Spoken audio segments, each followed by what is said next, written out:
Ah, private property na? Oo, private property. Kaya Siyempre, pa. trespassing na, bawal na, no? Ano? Siyempre, no?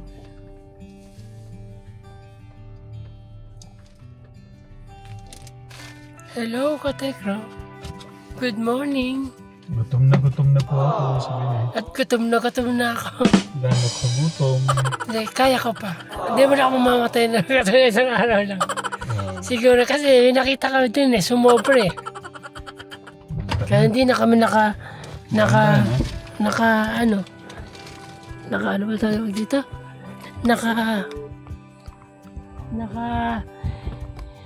Hindi na kami nakababa kasi dahil sumobra. Hanggang doon lang, hindi na kahinto si Tatay Ram. Kasi na ba? Sumobra layo.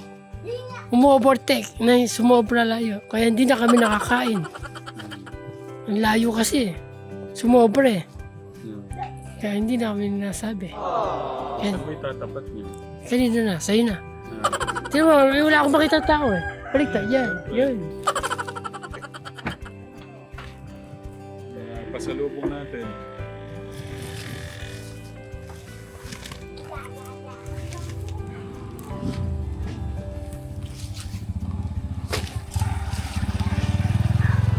Sobra talaga. Hindi na namin nakain.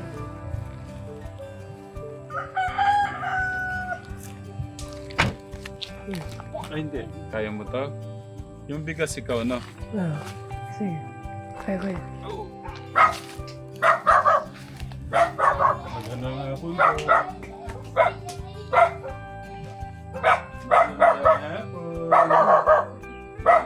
Pwede pumasok. Hindi na lang kita pagkakalenda mo ng masarap.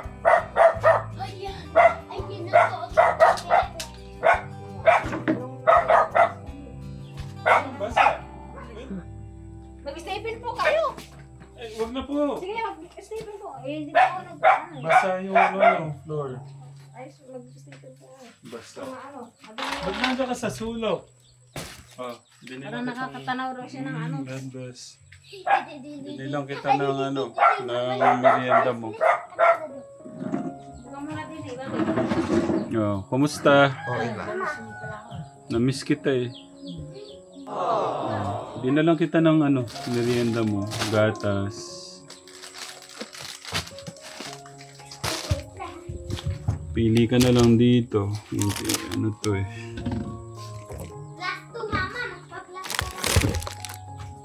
Oh, meron kang dito. Pili ka na lang.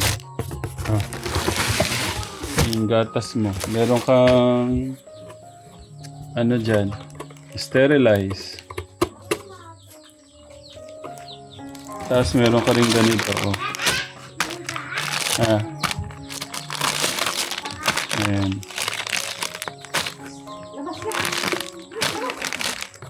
Magano ka na dito. Para makapagmerienda ka. Ayaw nga pala, sorry. Hindi mo nga pala kaya, no? Sorry naman. Ate, sa ito isa.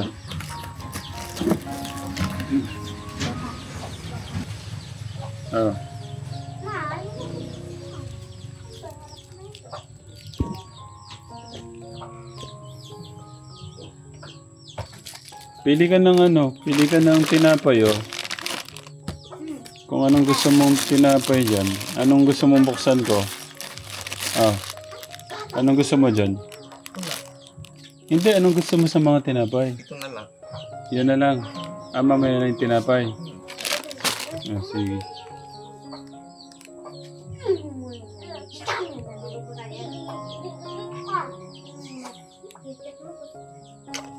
Kumusta po kayo? Ang laki na pala! Oh, Kasi ano eh.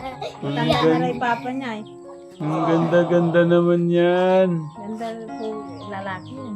Ay, sorry nga pala. Ang pogi. Pogi naman yan. Sinutag ko pang babae. Sorry. Ang laki na ni baby Katekram.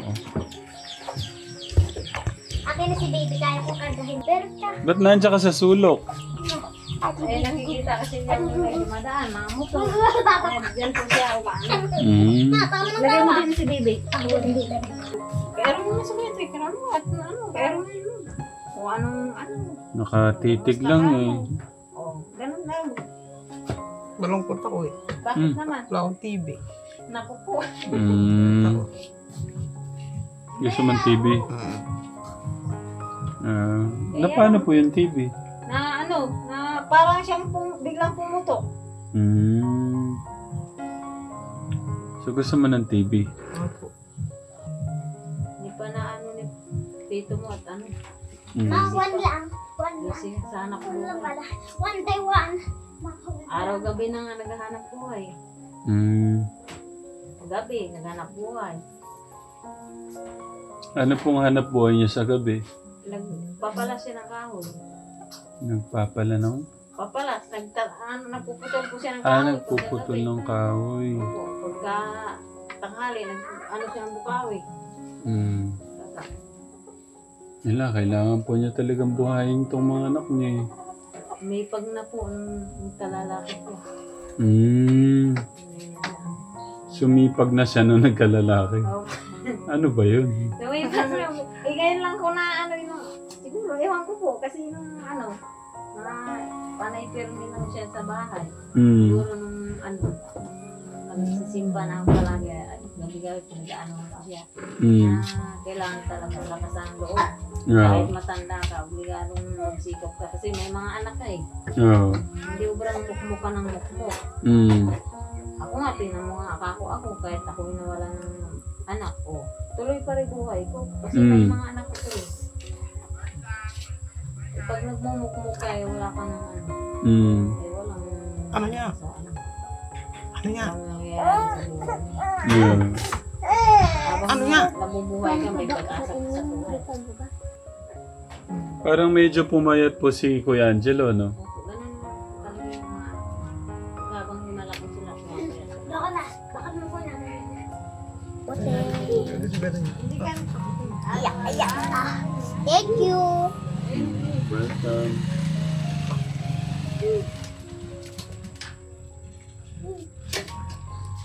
Kumusta po kayo? Mama, sira ang sapatos ko. Magandang hapon po. parang ano kaya ta. Nag-iba na daw po kayo ngayon. Sobrang sipag niyo daw po ngayon. Ginagawa niyo daw pong umaga yung gabi. Kaya lang, mabago takbo na ka ng buhay. Oo. Tandaan eh.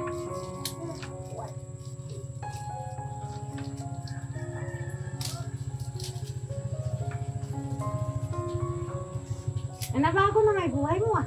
Tumatanda ka. Ayun.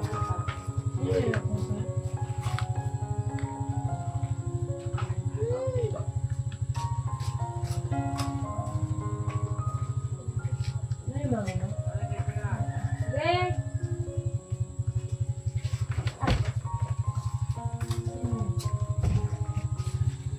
Ang hirap po ng tubig dito, no, Tay? Lapit kami naman. Kaya lang, pinagbili. Tres isang peso. Isang Na- galon, tres. Iinom ka ng gatas sa umaga, tanghali, gabi. Opo. Umaga, Gabi. tanghali, gabi. Gabi. No, sunod-sunod yan ha. Hanggang maubos mo yan, no. Pagkatapos ng mga sterilize, ito naman, no. No. Para kahit pa paano, lumakas ka, no. Yung mga ganyan pala na pagka malamig talaga sila eh. Na-epektuhan talaga. Malamig Paano? na panahon. Masakit na yung mga buto. Ito. Buto. Sumasakit ang mga buto mo? Kailan pa po? Ganun ba po talaga yung Buhat to nung lumamig. Lumamig. Malamig din eh. Sobra nga po, parang binubugahan ho tayo ng aircon eh, no? Pag umaga, lalo na po pagka umaga. Mga alas 3 ng umaga. Oh. Natuwa ka ba sa mga dala ko? Opo. Baka may gusto kang pagkain na ano, paluto kay mama mo?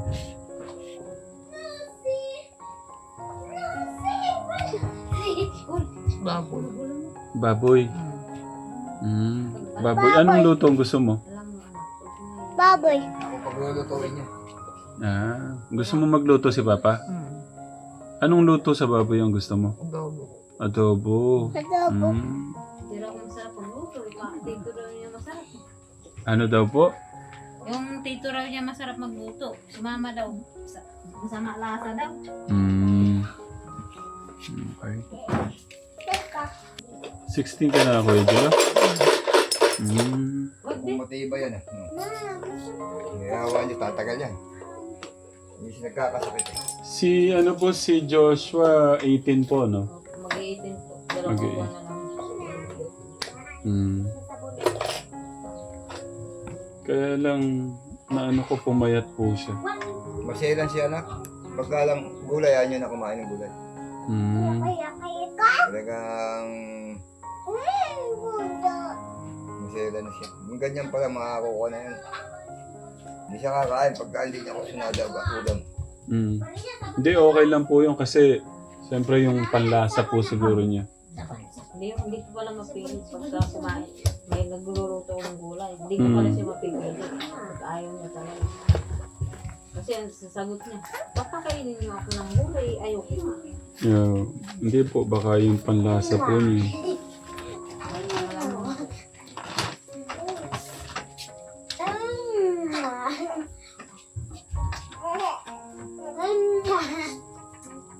Kuya Jelo, Bakit? may pinadala sa akin si Tita Nelia S. Ibigay ko na lang sa'yo, no? Ibigay ko kay mama mo para yung mga gusto mong kainin, no? Okay? Okay. Bigay mo kay mama. Easy ah. Oo, yan, bibigay. Gusto niya may hawak po siya. Binibigay naman po sa akin. Gusto lang may hawak po siya. Gusto po niya may hawak. Kusuwanan siya. Tapos mamaya, bigyan naman. Okay. Kainin mo yung yung gusto mong ulam, yung sabi mo adobo. Wow! Tapos, adobo tsaka ano pa yung gusto mong pagkain? Ha? Apple naman. Okay. Sige, bibili ka ni mama. Maraming salamat po. Welcome, kuya. Basta lang. Kuya, yung gatas sa umaga, gatas sa Hapon. tanghali, at saka hapon. No, para malabanan mo yung yung panghihina mo, no? No? Opo. Gagawin mo yun, ha? Opo. Okay. Tayo pagluto niyo siya ng masarap na Nag-iwan na lang po ako ng yung binigay po sa akin ni Tita Nelia S na 3,000 sa kanya ko na lang po binigay. Maraming salamat po. Ano ka? Tita Nelia S po. Tita nila. Kumakain ka ba ng kuhan yung dito? So, hindi na nakukuha sila. Kuwebas sila. Hindi fasting po ako tayo. Yung pong niyo, sinasabi niyo yung parang dila ay yung laway po ng Di ba po mahirap kunin yun? Ako, nakakuha ko. Pagdadala. Gamot po yan. Gamot. Sabi Sa mga Si Itay, may hika po yan. Doon mga baga. Gamot sa baga. Ganun. Natay. Pagkain mong pera. Ano mabibili mo dyan? Huwag daw yan. Ito raw pambili. Yeah. Kanya daw yan.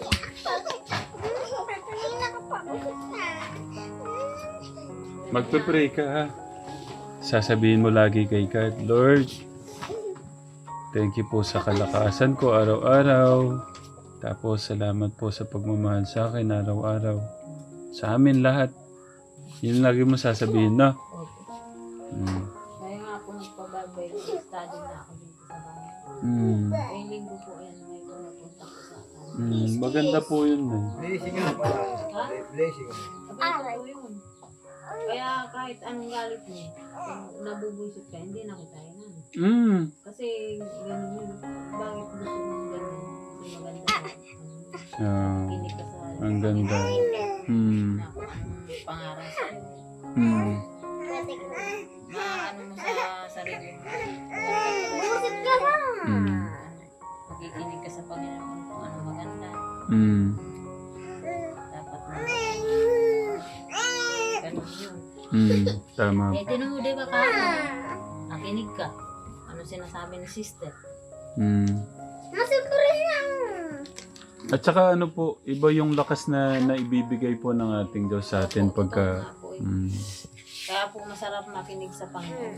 Hmm. Salita na. Kailangan yung linggo, ipaubaya mo sa kanila. Tama. Ganun ka naman, ganun. Panginoon, Panginoon, kung wala ka naman sa gawa. Hmm. Diba? Tama. Kailangan pag linggo, ilaan mo yung sarili mo. Hmm. Diba ganun? Kahit totoo yun. Dati hindi natin na, ano yun, na, may ano naman ako sa puso, may Panginoon naman ako na. Oh. Nagdadasal naman. Iba yung gagawin mo Yeah. sa linggo. Hmm. Ang ganda ng ano ni sister. Na ano, parang na ano na maganda pa. Hmm. Ito yata yung pinakamagandang balita na narinig ko sa inyo. Kasi po, nung una, tinatanggihan ko yung ganun eh. Hmm. Na ano ko, ay maganda pala natin Yeah. sa salita ng Panginoon. Hindi yung Diyos ka lang ng Diyos. Tapos wala ka naman sa gawa. Hmm. O, diba? Tama. Ang galing naman. Thank you, Lord. Kaya yung darling ko, sabi ko, ganun talaga. Hmm. Kailangan magsimba tayo pag ilalaan natin yung sarili natin sa Panginoon. Tsaka naiwasan ho natin yung bugnot, Opo, totoo nga po yun. yung sobrang stress, di ba? Oh. Ganun ang ano ko ngayon na, wala na akong pagkain. Basta busit ka ngayon. Kasi Mm. ngayon awa ng Diyos. Ay, masaya ang buhay ko. Masigla. Mm. Diba? Ay, nag-aayos. Kasi sa isip at puso mo, nakaano na hindi tayo pababayaan ni God. Opo, opo. Mm. Sabi ko, magmumukha eh. Ayos, akala nila eh. Sarap ng buhay ko, hindi nila alam eh. Mm. Marami din akong ginagawa. Pero, naisip ko, ba't naman niisipin ko yung stress na yan ah. Wala akong ganyan. Mm. Diba? Oh, ayos yung nakinig ako sa Panginoon para alam ko yung mali ko. Tama. Okay. Amen. Thank you, Lord. Sa buhay po ni nanay. Linggo-linggo may Bible study kami. Mm. Basta yung ano nyo, yung pananalig at paniniwala nyo, wag pong ano ha. Opo. Dapat mas patibayin nyo pa. Kaya nga po. Sabi ko, Mm. sarap pala makinig ng Panginoon. Yung salita po ng ating Diyos. Kaya tinamukha ko sila Sir Tikra, no? Tuwing linggo yan, may Bible study. Parang naano ko rin yan. Sarap ko. Mm. Kaya simula nung nagpa-Bible study ako, parang hindi na ako na-stress. Parang ang saya-saya ng mukha ko. Oh, grabe. Ang ganda ng balita. Kaya nga, ang sarap pa rin. Isa pa, natuturuan ho natin yung mga bata hanggat Opo, bata pa ho totoo. sila.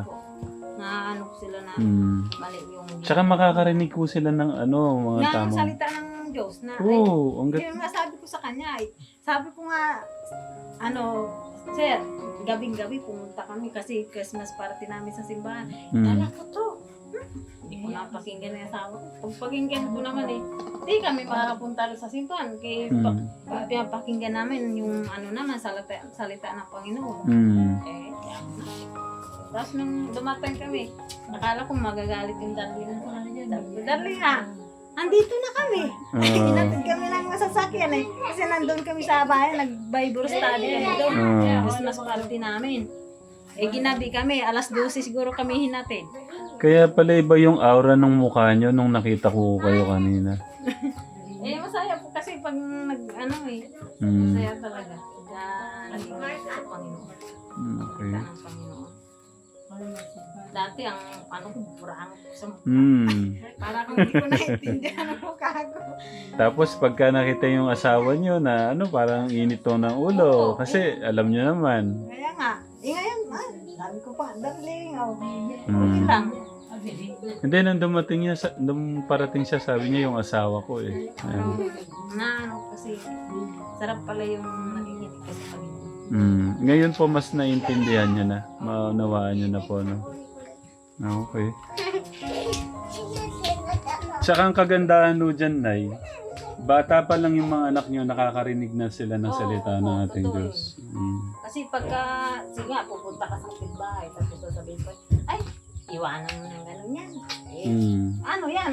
Yung ibig sabihin, hindi naman masama. Ay, parang demonyong nag-aano sa'yo. Hindi sa, sa taas Tsaka yun. madali pong uminit yung ulo, Opo. konting kibot, di ba Init. po? Ano? Po, isip na gano'n. Yun yung naiisip natin. Oo. Pero ngayon, ikaw naman, darling, huwag ka nang ano. Ganun mo mabuisit sa akin. Ginaganon ko pa siya. Ah, kapugi-pugi mo naman. Oo, di ba? Oo, ginaganon ko Tama siya. siguro. Eh, minsan naasar. Asar ka na naman eh. Alam mo, love na love kita. Eh, di natutuwa naman siya. Okay. So yun lang, napakagandang balita nito, Katekram. Sobra po akong natutuwa sa narinig ko. Ngayon po, Mm. kahit anong ano sa akin, Yeah. chismis sa akin. Eh, wala akong pakialam. Basta ako, gumagawa ako ng hindi masama. Mm. Tama yung ginagawa ko, balas sasabihin nila. Yeah. Wala naman talaga tayong dapat ipaliwanag kahit kanino Opo, man. totoo yun. Eh, kung mahingi ka sa Panginoon ay, bahala na po sila sa Mm. pag-uusga sa akin kasi mahirap yung pagkapatulang ko sila. Sobra akong natuwa. Pinakamagandang balita na may babalita ko po sa kwento po ng buhay po nila nanay at ni pamilya po ni Kuya Angelo Katekram. Kasi sabi ko nga, itong bahay na rinigalo namin sa inyo, kung ano man po yung mga gamit na dinala namin dito, pagkain, yan nawawala po eh. Opo. Pero yung dapat na pinakamaganda nga na naibibigay nating sa kanila, yung mailapit sila kay God. Oo, totoo po. Kasi pagka once na, yun nga, nailapit natin sila sa ating Diyos, salita ng ating Diyos, magkakaroon sila ng malalim na pangunawa. Tapos, siyempre, gagawin nila na yung best nila, kung ano yung ano. Pero unti-unti pong mawawala sa buhay natin. Oo. Naisip natin, tayo gagawin mo na lang kung anong gusto sa buhay mo. Parang Nagpapasalamat ako, may mga taong ginamit siya na puntahan ho kayo para mas ipakilala ang ating Diyos sa inyo. Kasi inaano ko, pag yung anak ko, kung dadalhin ko sa simbahan ko, malaking paggamit yung anak ko. Natututo sila, ay, sarap pala magsimba hanggang bata pa sila, di ba? Pag bata pa eh, magaling sila marinig dahil salita ng Panginoon ang pinapakinggan nila. Yung laro silang laro. Gaano kasarap na nakakapakinig po ng salita ng ating Diyos? Masarap po na makinig sa Panginoon pala. Dati hindi ko na hayaan mo na yun. Basta nandito naman sa puso ko yung salita ng Diyos. Pero iba pala yung magsisimba ka sa linggo. Parang magaan yung pakiramdam ko nung simula yung nakikinig ako sa Panginoon, salita ng Diyos. Parang basta ang gaan po. Kahit minsan ala ako, okay pa rin ako, masaya pa rin ako. Kaya thank you po talaga sa kasi natutuwa naman din yung anak ko pag pero pinaliwanag ko po sa kanila, anak, pag hindi din natin si Kuya Tikram, alam mo, busy siya. Kasi naintindihan din natin. Oo nga, mama, ay kanya sa akin. Naghihintay pala siya talaga. Opo, minsan kasi siguro sa tagal na, parang namimiss ka niya na tagal naman ni Kuya Tikram. Ako naman, siyempre, paliwanagin ko sila. Siya, na anak, huwag kang mag-inip kasi darating yan. Malay mo, biglaan na lang ikaw nandyan na si Kuya Tikram mo. O, di ba, na ano na siya. Ay, oo nga pala mama, kasi busy si Kuya Tikram. Hindi lang naman din tayo ang tinutulungan, marami po. Sabi ko sa kanya. Magpasalamat na lang tayo na hindi tayo binigyan ng sakit, masigla yung katawan natin. Yun lang ako pinasalamat at saka si Kuya Tikram. Sana maano pa yung buhay nila, tatagalan pa niya para marami siyang matutulungan. Kaya pala sabi ko, Angelo, Bakit? sabi ko sa sarili ko, punta ko si Kuya Angelo kahit gabi na, maggagabi na. Kasi po, hindi po kayo ng Panginoon. Kung sa tao lang, hindi ka naman talaga. Parang may nag-ano sa'yo, parang Pinakalabit ka na. Sabi ko, kahit idaan ko lang. Kaya pala, namimiss ako. Siyempre, ilang buwan na po siguro. Pasko. Pasko. Oh. Eh, oh, Kasi nung Pasko na... Oh, kayo talaga. Nandun ho sila nung Pasko. tinan mo mukha kahit pumayat naman siya. Maganda. Pumayat to siya pero hindi siya yung parang matamlay na ano. Oo. Oo, kasi nakakain siya ng maayos na sa tamang oras yung kain niya. Apo, thank you po. Thank you. Kasi kahit ganyan yung alagaan kahit sa ilang taon ko alagayan, masaya ako sa buhay ko. Kasi mas masarap yung buhay kaysa namatay. Thank you, Nay. Oo, totoo yun. Kaya minsan nung masarap pala yung buhay kaysa patay. Kailangan ng buhay. Yun ang tutulungan, hindi yung patay. Sabi ko. Kaya yung darling ko, pag may nakita siya may sakit, minsan inaabot na niya 100. Sabi ko, ang bait mo naman pa, kahit minsan wala kang pera. Ganun talaga mama, kasi yung tao, habang nabubuhay, may pag-asa. Laban lang, Nay. Eh, masaya naman ako, kahit ako ganito, hirap lang. Masaya naman ako sa buhay, na wag lang sila magkakasakit ng mga anak ko. Wag lang kami magkasakit kami mag-asawa. Kasi pag nagkasakit kami, kawawa din mga anak ko. Natuwa nga lang din ako ito. Yun nga po, yun yung napakagandang balita na narinig ko sa inyo. Kaya nga po, kaya gusto ko mag-grocery kasi gusto ko rin matingin sa kung anong tama, kung anong mali. Kailangan pala, habang nabubuhay tao, mamahal. Tama. Habang nabubuhay po yung tao, Mamahalin mo. Kasi kung patay na, hindi mo na kayang mahalin. wala na. Wala na. Hindi mo na Ano mo na? maibibigay, wala na. Opo. Kaya habang nabubuhay pa, ibigay mo na. Ngayon lang po ako nagsalita ng ganon kasi nakikinig nga ako sa salita ng Panginoon. Dati, kaya ano ko dyan eh. Parang buryong ako. Kasi mangot yung mukha ko. Kaya nga sabi nung kapitbahay, gumaganda ata si Bill. Ganon talaga. Ganon talaga yung nakikinig sa Panginoon, gumaganda. Hindi naman ibang pagandahan ko, asawa ko. Nagre-reflect po sa atin yung kung ano yung nararamdaman natin, anong laman ng puso natin, nagre-reflect po sa mukha natin. Kasi pagka mahirap na nga ako, tapos pabayaan ko pa yung sarili, mas maganda yung mag-ayos na lang. Kasi marami silang nagtataka sa akin. Nag-aayos si pero ano kaya? Sabi ko, natural, nag-aayos ako kasi ayaw ko maging lusyang, ayaw ko palitan ng asawa ko.